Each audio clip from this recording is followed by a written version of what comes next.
session. Judge Derek Poland presiding. Thank you very much. Please be seated. We'll call the matter of State of Utah versus Barlow. Is he going to be brought out today? Oh, he's on with us. Okay, very good. Mr. Barlow, are you there? Yes, sir. And can you hear me? Yeah. Very good.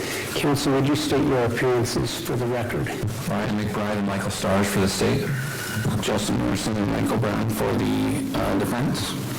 Very good, thank you. Counsel, as I've gone through the docket, it seems to me there are two outstanding issues that we might hear argument on this morning. The first is what the charges should be called in the jury instructions, and then we also have a disputed state instruction regarding the investigation by law enforcement. Does the state wish to be heard on those issues? Yes. I've read everything. Thank you.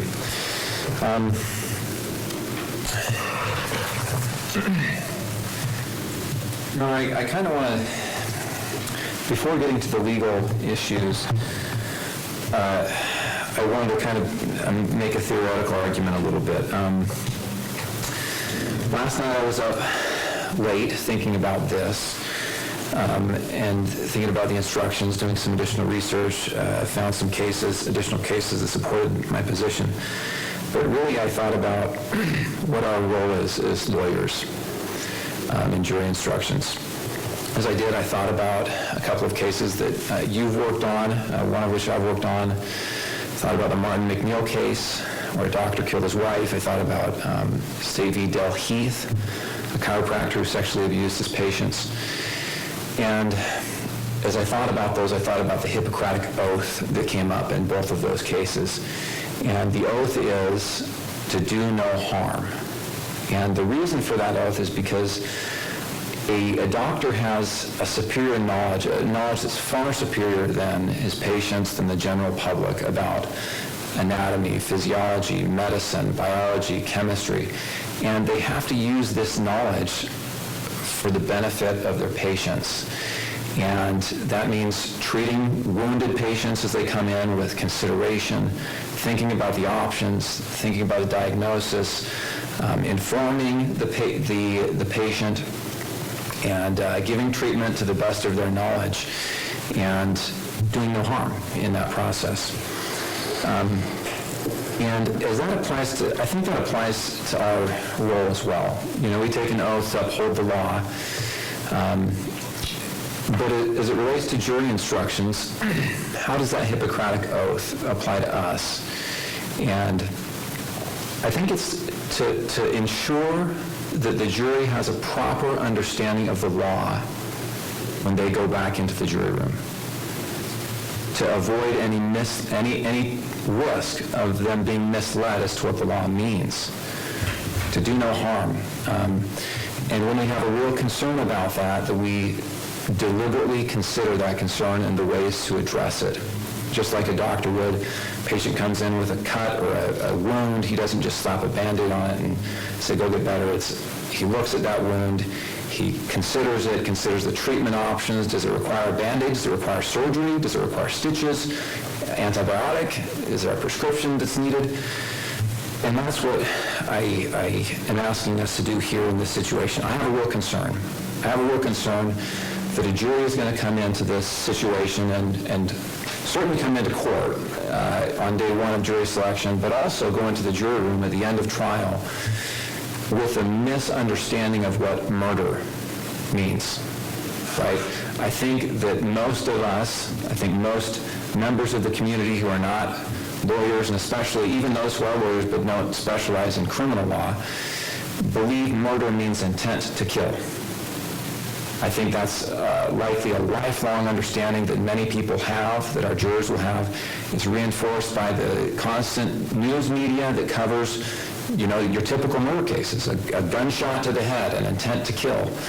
But isn't the purpose of instructions to correct, right, the misapprehension?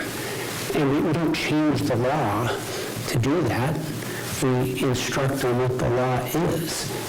I mean, that's true in every case that we have. We have lay jurors who come, who understand very little about the criminal law, and we instruct them. And so as I've thought about this issue, the real question is, at what level of generality do we define the offense? Because you're saying we should just call it criminal homicide, which is this vast general term that I don't think is any better, frankly, in terms of resolving confusion. Or do we bring that down? One type of criminal homicide is murder, and the type of murder that we are talking about in this case is depraved indifference murder. That seems to be correct. And so my sense is that the instruction should accurately reflect that statutory and common law framework. And then by giving the instruction, we disabuse the jury of their misperceptions. Right. Yeah, and that's exactly where I'm going here, is how we address that misunderstanding. I think that misunderstanding is what's the right way to say this? Is common. I think most people think murder means intent to kill. And so I think that's where there is the importance of the jury instructions. I think there's two ways to handle this, to address this misunderstanding that many people, and I think the jurors will have in coming in. I think the one is to call it, is the defendant's proposed jury instruction. We call it murder, and the elements define what murder is, right? And we trust that definition of those elements will disabuse the jurors of this lifelong perception that they have. To me, I'm not confident that overcomes this lifelong perception they may have that's been reinforced by the daily media that they see, daily news, the TV shows and movies. I'm concerned that they will still, when they get this case, they go back, they will have this instruction, I'll make my argument, but I'm concerned they'll go back into the jury room and say, yeah, all these elements have been met, but it's not murder. He didn't intend to kill them. But isn't the foundational principle of common law depraved indifference is the disregard of a substantial and unjustifiable risk? You are so indifferent to the value of human life that kind of depravity is the functional equivalent of intent to kill. I mean, that was the point in the common law, right? Well, we took that and said it's equal to it. No, I disagree. I think that it is not the key word in your question is functional, I think. Yeah. It is not equivalent. It's not the same. I'm saying the framework. We as a society have decided to treat that depravity as equal to or the same as, for purposes of conviction and punishment, of an intent to kill. And so my thinking is that the way to address this is to tell the jury, in this case, the state is not obligated to prove beyond a reasonable doubt the defendant intended to kill the victims in the case. Rather, the state is required to prove depraved indifference, and then we move on. I mean, I think that's the way to deal with it. I don't think renaming the offense at such a high level of generality of criminal homicide is as effective as that. Okay, I still have more of an argument to make here, but I want to explore that idea. So your thought is to have maybe an additional instruction that says the defendant is charged with murder under the I don't know. I mean, we can fine-tune the language here. Under the variety of murder that's at issue in this case, the state doesn't have to prove intent to kill, but does have to improve, and you would put it under the section of to convict a person, you have to have both an act and a mental state, and then under the mental state instructions, that's where it would fall. Yeah, I certainly feel better about that than the proposal of defense jury instructions doesn't have that. I certainly feel better about using an instruction like that.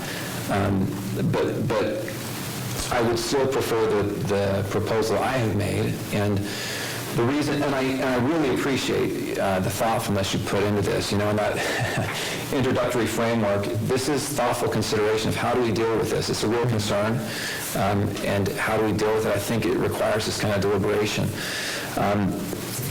So we have three options in my mind. One is the defense proposal where you just have the elements instruction that he's proposed. The other is the proposal that you have made, that is we give the elements instruction like the defense has included, plus an instruction that says the state doesn't have to prove intent to kill. And then the third option is the proposal I have where we call it depraved indifference homicide.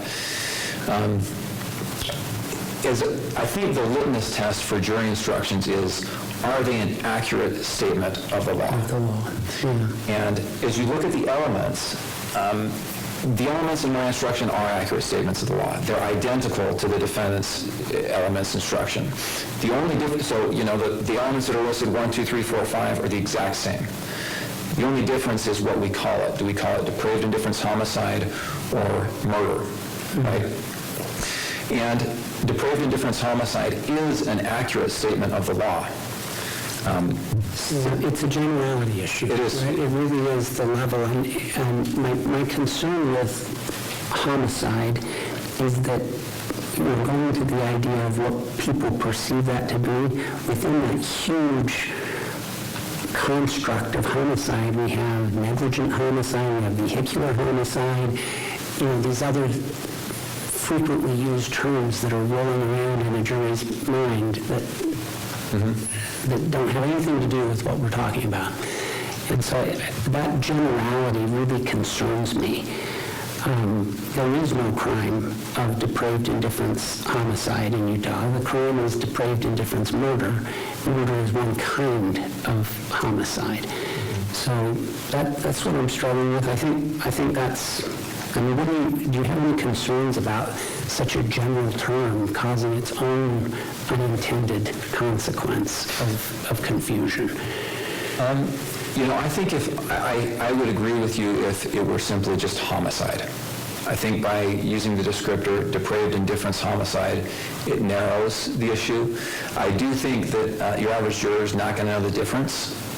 Homicide, murder, the framework that we have in the organization, we have in our minds, is akin to that of a doctor. It is a doctor of the law. This is what we understand because we work in this. I don't think jurors are going to really know the difference.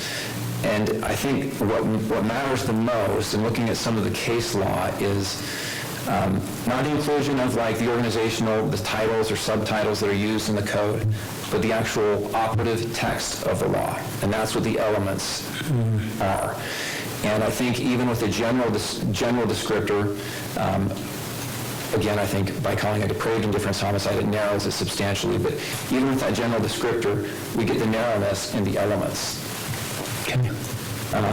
There's a lot of cases that talk about, or I should say this, depraved indifference homicide, I didn't coin that phrase. It appears in the case law. I think I probably cited half a dozen cases in my memo.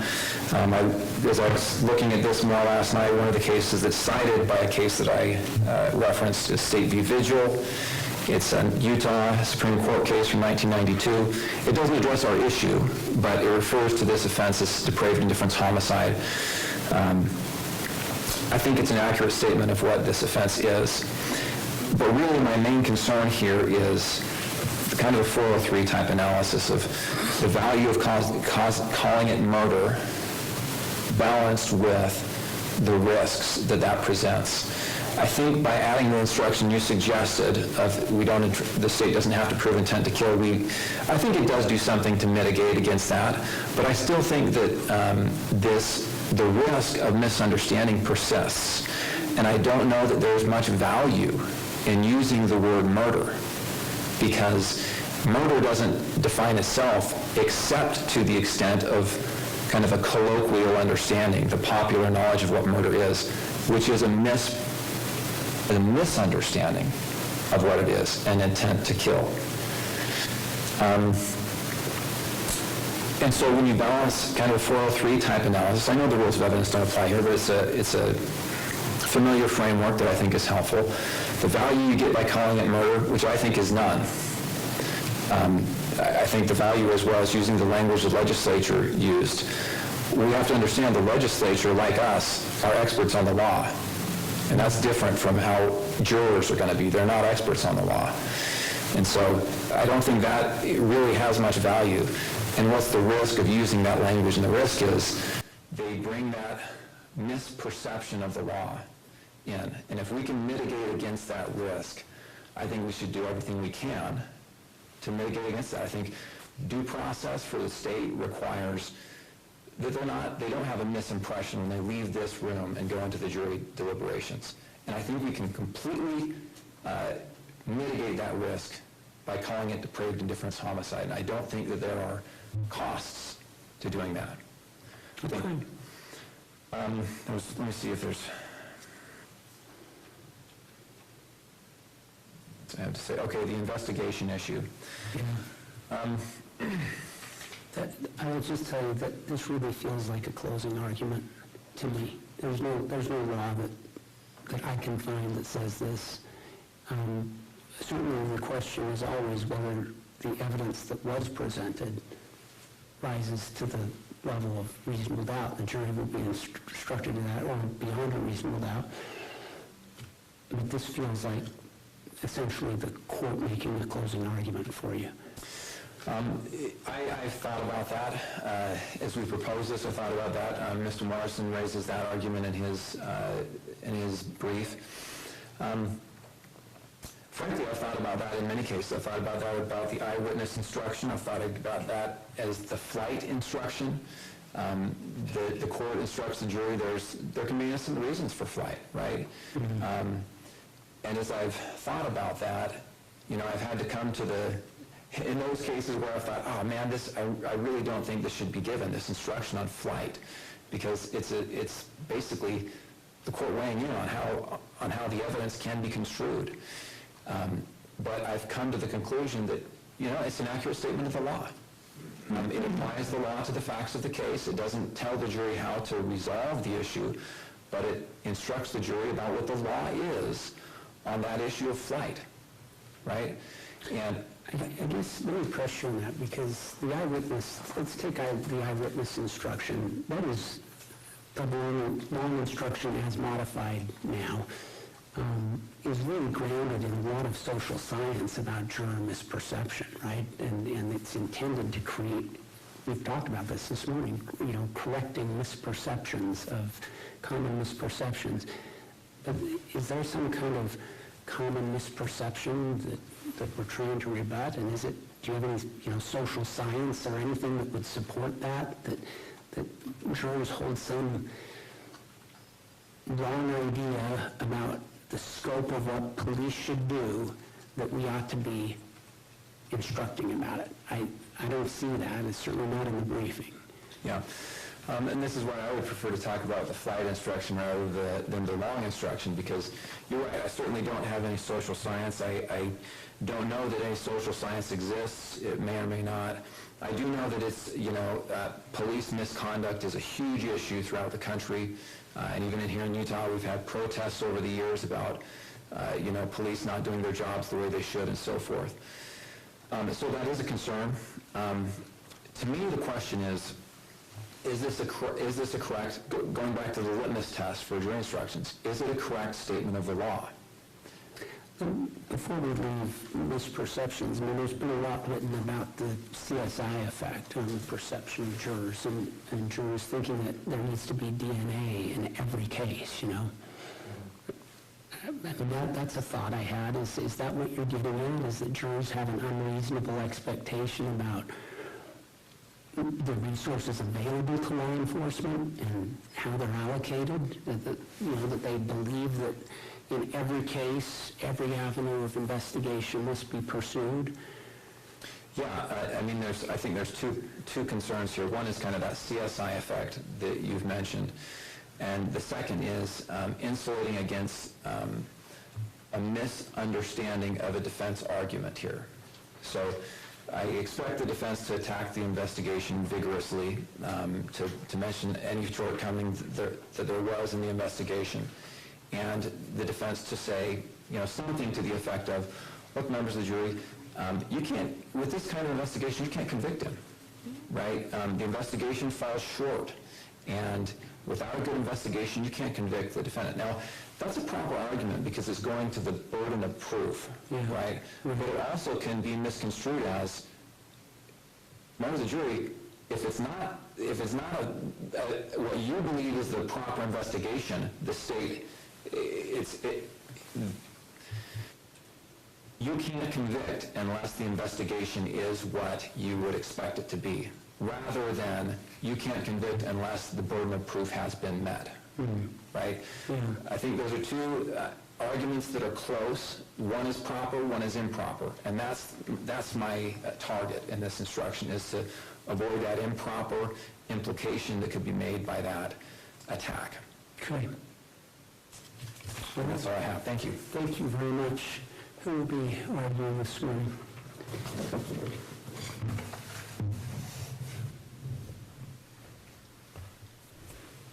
I'll try and be brief, Your Honor.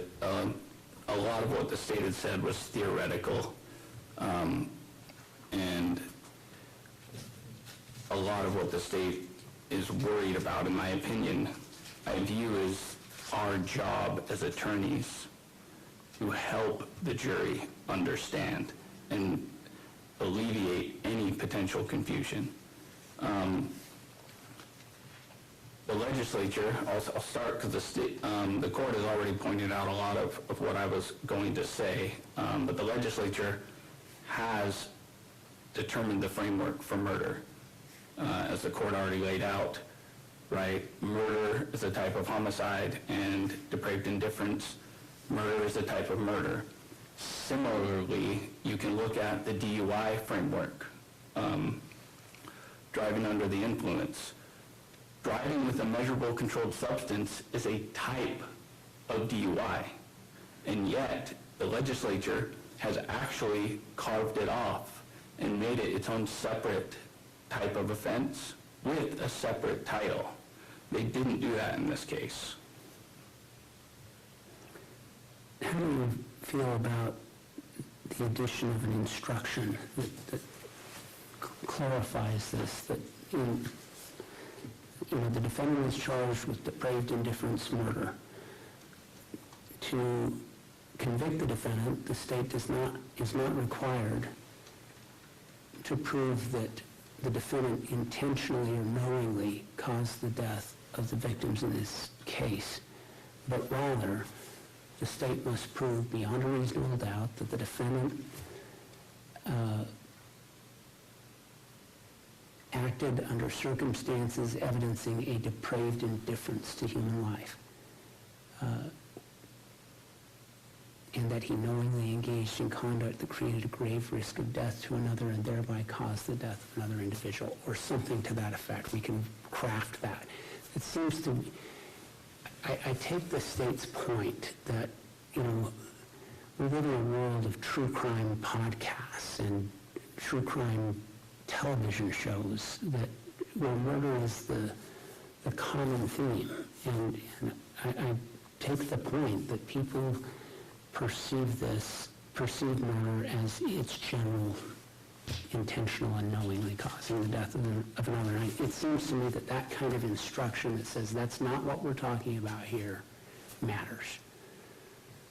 And I would push back on that, actually, Your Honor, because I don't feel it's necessary. In our instructions, there is not going to be any, in my opinion, it's completely unnecessary because we don't need to say that. It's not going to be in the instructions that are given to the jury.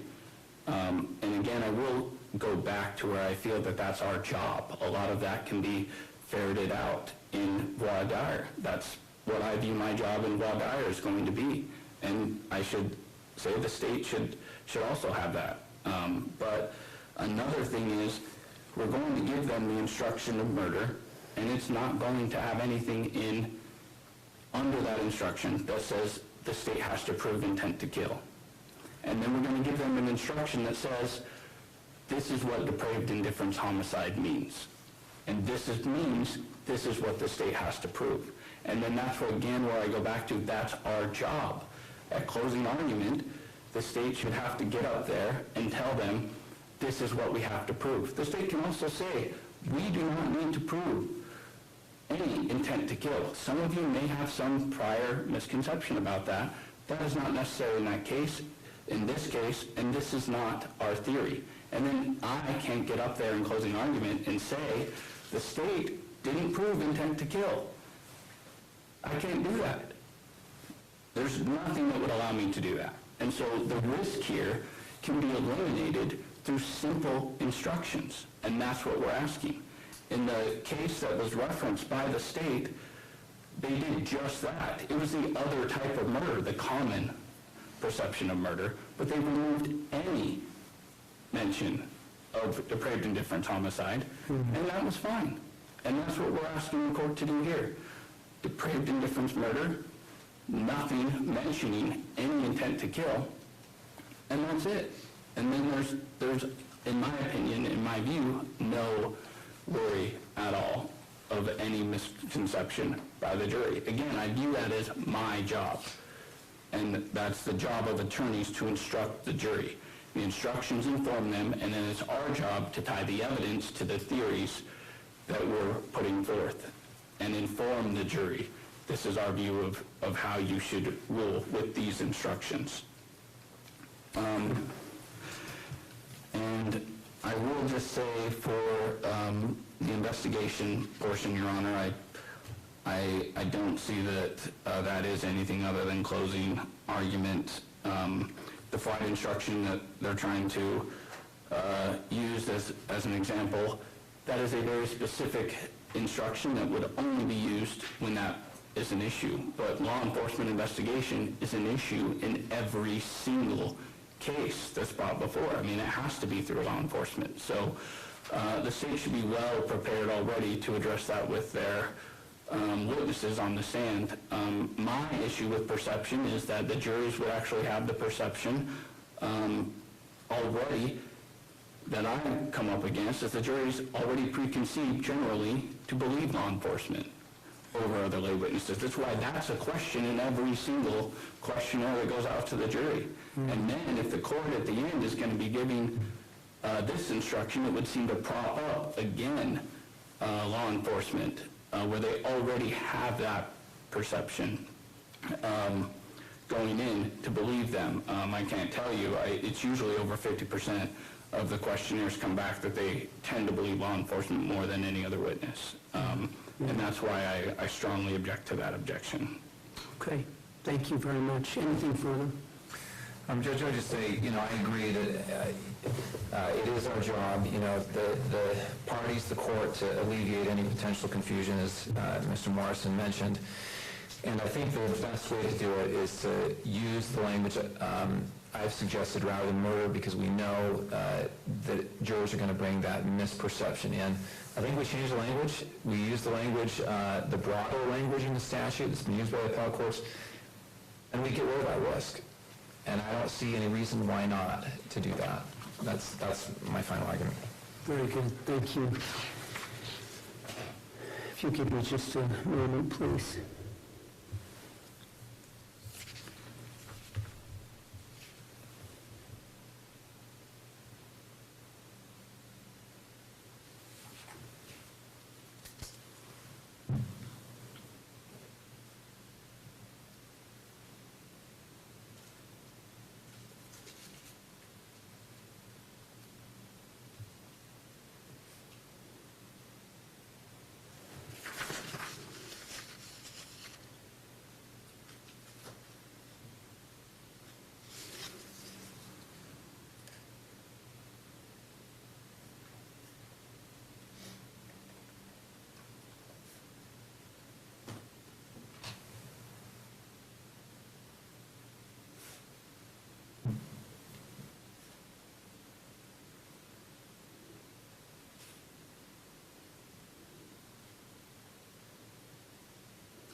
Counsel, thank you for your careful arguments this morning.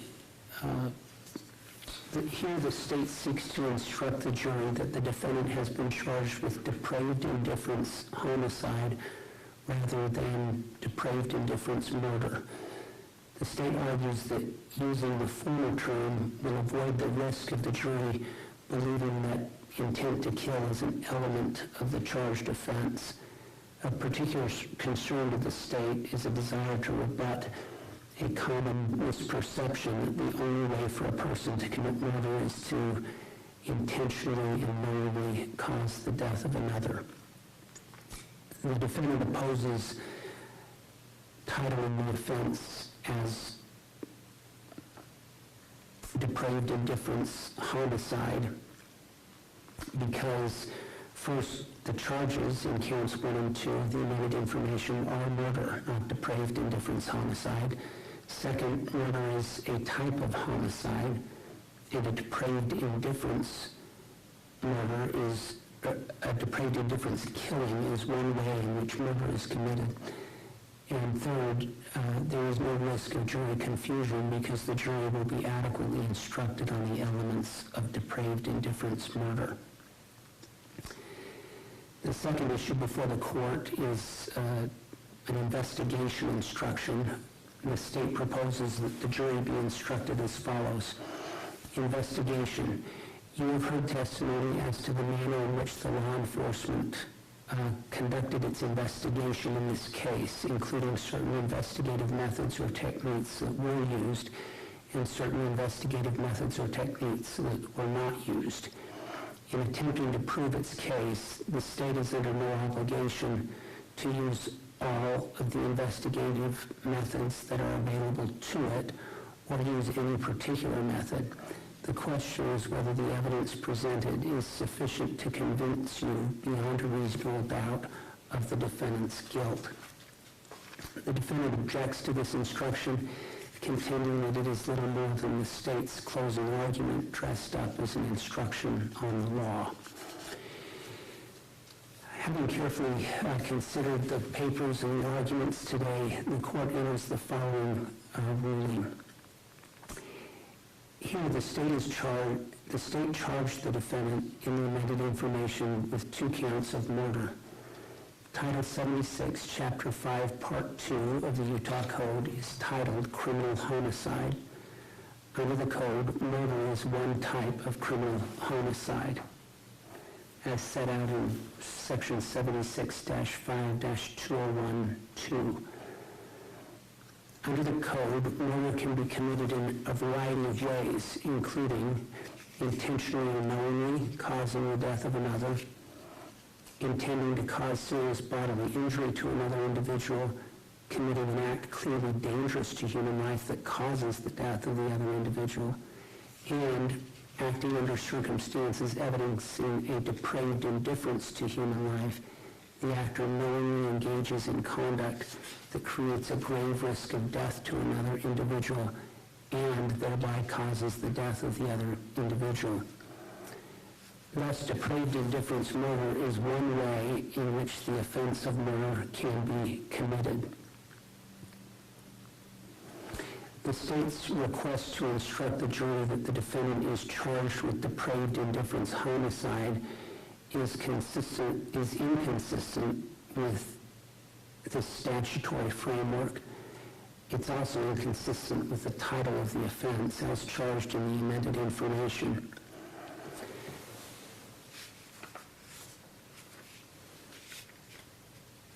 And while the court is sensitive to the idea that jurors may commonly perceive murder as a crime which requires proof of an intentional and knowing killing, I'm not persuaded that defining the offense at its broadest level of generality, which would be homicide, eliminates that juror misperception.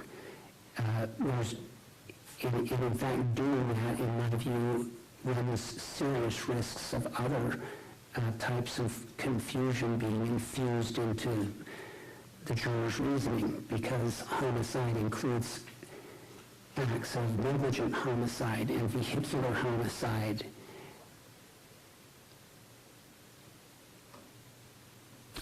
So, having carefully considered that issue, the jury will be instructed that the defendant has been charged with depraved indifference murder.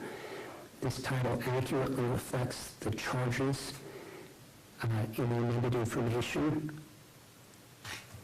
and it accurately reflects the charges as titled by the Utah legislature. And finally, that instruction delineates for the jury which type of murder is at issue.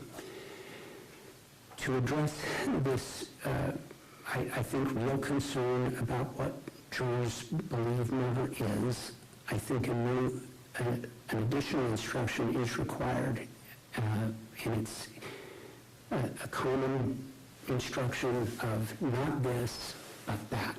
So it will read something like this, and I look to the state to prepare a proposed instruction, but it will read something like this. In this case, the defendant is charged with depraved indifference murder. To convict the defendant of this offense, the state is not required to prove that the defendant intentionally or knowingly caused the death of another individual. Rather, the mental state required is depraved indifference, and we'll put that in. And then what will follow is the definition of depraved indifference.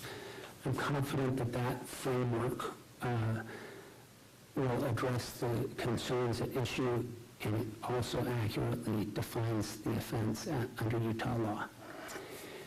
Finally, turning to the investigation instruction, if the court is required to make a decision today, I agree with the defendant. The state is free to argue to the jury that the investigation that it did perform resulted in evidence sufficient to prove guilt beyond a reasonable doubt, and that the jury ought not be distracted by what investigative measures or methods were not taken.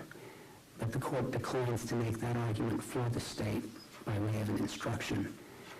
That having been said, I'm going to reserve on whether that kind of instruction should be given, because I can perceive a circumstance in which it would be appropriate. For example, in opening argument or by closing argument or in some other way, the defendant tells the jury, unless the state pursues every available avenue of investigation, you cannot convict. That's the law, and they didn't do it here. If that type of argument is made, clearly an instruction needs to be given on that issue. I don't anticipate that that's the direction the defendant would go, but today I agree, we're not going to give it, but the state can raise the issue at trial after the evidence has come in, and we'll decide if that has changed in some way. Mr. Morrison, I want you to prepare an order consistent with today's decisions. I had some of this written out, but I've also taken significant notes based on arguments, so what I've got here isn't going to help you. If you can get a copy of the CD. Is there anything else this morning? Yes, Your Honor, there's a couple of things.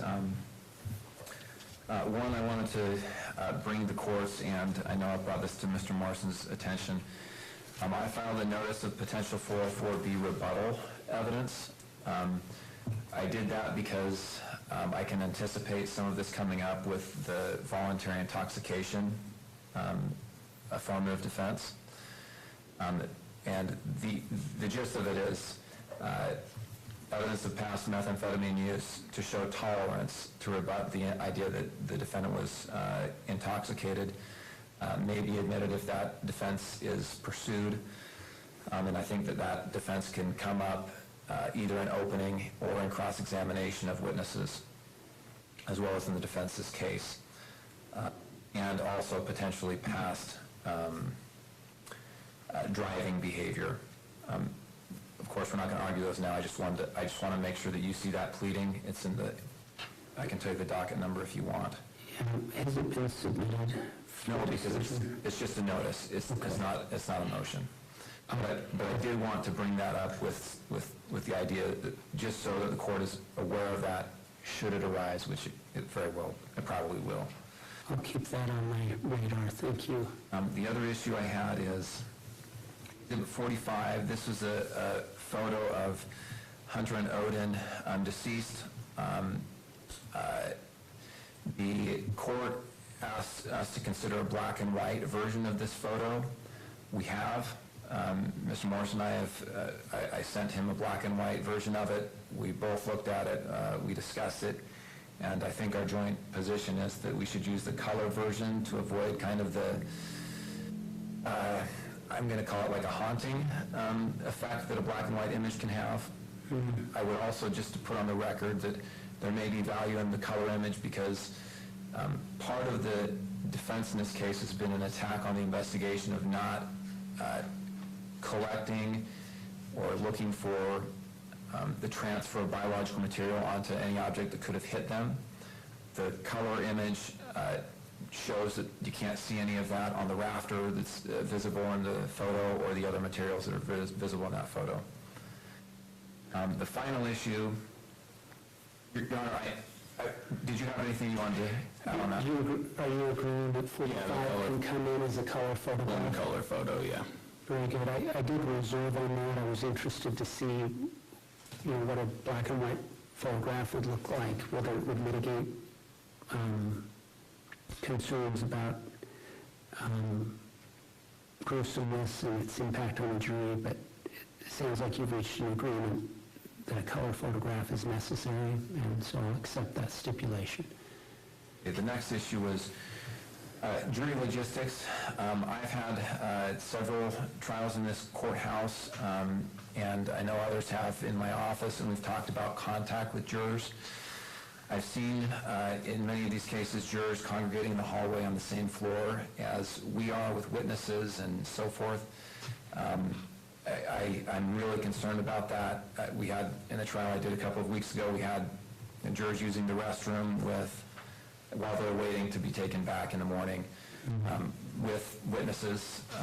It's just, I just prefer to avoid. I don't know if there's a process that you have, Your Honor, where we can do something to avoid that, but I wanted to bring it up. Let me talk to the trial court executive here. We have a training room on the first floor where you could come through security and have the 75 jurors on the first day brought into the training room where they're separate, and I believe there are restrooms back there as well. That's one way to deal with it. The other thought I have is we'll be on the fourth floor, and maybe you direct your witnesses and everyone to the sixth floor. And so that we have that separation. Jurors will be on the fourth floor, and everybody else goes up to the sixth when you need to meet with your people. But let me talk to the TC about the training room, because it's scheduled for a bunch of other reasons too, so I need to know if that's even available. Final issue that we had is, maybe I'll bring it up kind of anonymously, but we have a witness who has a juvenile criminal history. There are special rules about, and that has been disclosed to the defense, there are special rules about using juvenile criminal histories. We've notified defense counsel of that. The previous defense attorney was aware of it. And we kind of have to address this out, well, we must address this outside the presence of the jury if it's going to be brought in. We don't think it's relevant, and we don't think the standards for using juvenile criminal histories are at issue here. But we wanted, this is our last hearing before we start with jury selection, so we wanted to bring it up. If we need to go back into chambers to talk about, it's not proper to put this person's juvenile criminal history on public record right now. If we need to go back in chambers and talk about which witness this is and what the offense is, we're happy to do that now. Let me just ask, have you looked at it? I have not, Your Honor. I'm not disputing it was disclosed to prior defense counsel, but this is the first that it's been brought to my attention, and I haven't hit that point in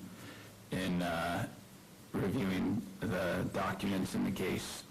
Why don't we, I'm just going to reserve on this, and if you can take a look at what the juvenile conviction is, juvenile criminal history is, and then, both of you look at Rule 609D and see if this is the type of offense that would even fit. It may be that you could just resolve this by stipulation and we avoid the question. So I'll reserve on it until we get started or you reach a stipulation. Anything else today from the state? No, I don't think so. I think we want us here on 15th, I think. Is that when we start? 14th. 14th, Monday the 14th. Let's be here at 8:30. The 14th. Defense? Yeah, I was going to ask, I've done this in the past, and so I'll be filing most likely a written motion requesting court order, but the request from us is going to be moving the court to have Mr. Barlow transported. Currently he's being housed in the Beaver County Jail, but in the custody of the Utah State Prison. I'll be filing a motion to transport him to the Utah County Jail and be housed there for the duration of the trial. Logistically, I just think it makes the most sense for all parties involved, at least for the defense, being able to communicate with issues that may arise during trial with my client. I agree he needs to be here during his trial. So if you'll file the motion, I'll grant it. I will, thank you. Anything further from the defense? No, Your Honor. Counsel, let me just speak broadly to the jury issue and just tell you what my thoughts are. Obviously, this is a 3-week trial. The notices have gone out about a little more than 5 weeks in advance. I'm beginning to see requests to be excused come in, and they I am certain that what I'm going to get a lot of is there is no way I can take 3 weeks off work, right? And my thinking on that is to just deny those requests and we talk to people about it, because I think that is an issue that is going to be generally felt by people, and I don't think it's going to be a reason not to show up to be talked to. If you disagree with that, tell me. If you have a better idea about how to deal with that, I'm happy to hear from you. But as trial approaches, I just know that more and more of these are going to be coming across my desk from the jury team saying we've received this request to be excused. I think that's appropriate. I think what you've proposed is appropriate. I would agree, Your Honor. I think it's to be expected with the length of the trial scheduled, so I have to talk to them to get more information. Okay. And there may be people who need to go for that reason, but I just don't want to be unilaterally making it, as opposed to someone who says, I'm scheduled for double bypass surgery, on the 3rd day of trial. That I can easily deal with. Okay. Very good. Counsel, thank you. It's not uncommon as you're preparing to run into issues that you need to talk to me about. Barlow is, at this stage, we're about 3 weeks from trial beginning, and this is a high priority for all of us. So if you need my help, contact Michael jointly, say we need to talk to the judge. I will make myself immediately available to you. Closing recess. All rise.